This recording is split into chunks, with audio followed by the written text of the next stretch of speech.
C1. You are listening at FameTV.info. With a squeak, the bedroom door was carefully pushed open. A small foot as white as jade reached in and stepped on it tentatively. After making sure it was safe, it slowly revealed its whole body.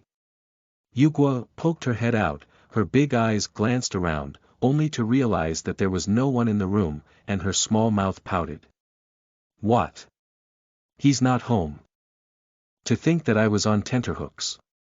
Yugua turned his body around, and couldn't help but feel disappointed. He had busied himself with this whole day, pulling his best friend to advise him and even prepared a bunch of secret weapons for the sake of taking Tang Jishin down in one fell swoop while passing through his interview tomorrow. After waiting for a long time, when Yugua gradually woke up, he heard a faint sound. In that moment, he woke up from his stupor and his eyes lit up. Tang Jishin had returned. His first thought was to hide in the closet. He pushed open the closet a little and saw someone entering the bedroom. While Yugua held his breath, afraid that he would be discovered, they only saw Tang Jishin's slender and beautiful fingers undoing the collar of her shirt. The moment she took it off, her eyes looked like they were looking at gold, glowing with a fiery light. The well-proportioned upper body of the man was very alluring, while the heart of a certain girl was thumping loudly. Fortunately, he had already taken off his clothes and entered the bathroom. Otherwise, Yugua would have been unable to control himself and rushed towards him. The cat held her breath in the closet and listened to the sounds in the bathroom. Then she crept out of the closet and looked at the bathroom door. After a while, the bathroom door opened and Tang Jishin came out from the bathroom wearing a white bathrobe. Before he could reach the bed, a person suddenly jumped out from behind him and landed on his body. His arms and legs were tightly wrapped around the figure, making him look like a stubborn octopus that couldn't be shaken off. Tang Jishin's face darkened, and he exerted force with his hand.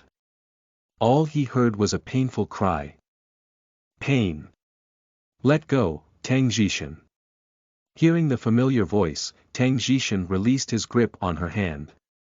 Yugua jumped onto the bed and pointed at Tang Jishin. You want to kill? Because it was a beauty trap, Yugua's entire body was only wearing a black lacy nightgown. After being struggled so hard by her just now, she was unconscious, and was still stomping on the bed in pain.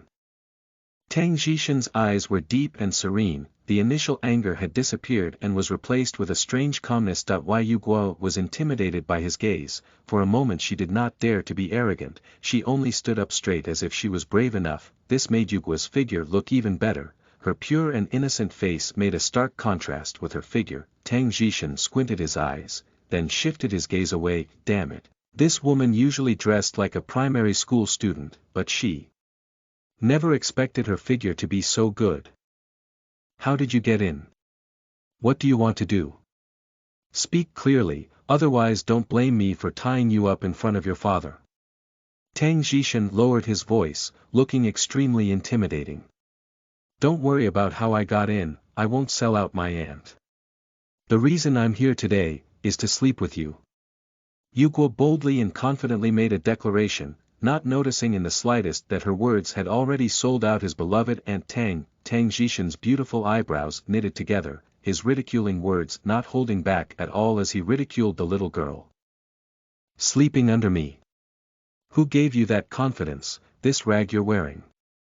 Yugua's face turned red. What's wrong with this cloth, is it not enticing enough?